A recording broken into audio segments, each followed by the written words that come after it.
आपलं सरकार हे पूर्ण करेल। आणि दुसरा प्रश्न जे या ठिकाणी मला वारंवार सांगतोय मागून,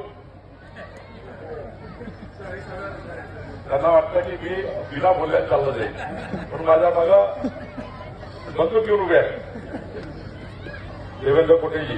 देवेंद्रजी, गुंठेवारीचा प्रश्न मी सोडवून देईल, काळजी करू नका। मी जानेवारी 20 जून महिन्याच्या पहिल्या आठवड्यात महानगरपालिकेला येईल।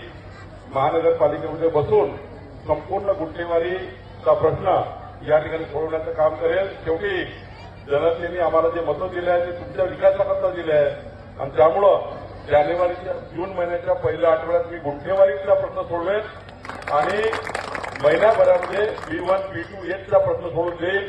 देवेंद्र फडणवीसांनी मला सूचना दिली आहे की सोलापूरच्या पाठीशी खंबीरपणे उभं राहायचं आहे। सोलापूरचा एकही प्रश्न सरकार शिल्लक ठेवणार नाही, कारण संभाजी आरमार त्या ठिकाणी आहे। संभाजी आरमाराच्या पाठीशी राहा असं माननीय मुख्यमंत्र्यांच्या सूचना आहेत, आणि म्हणून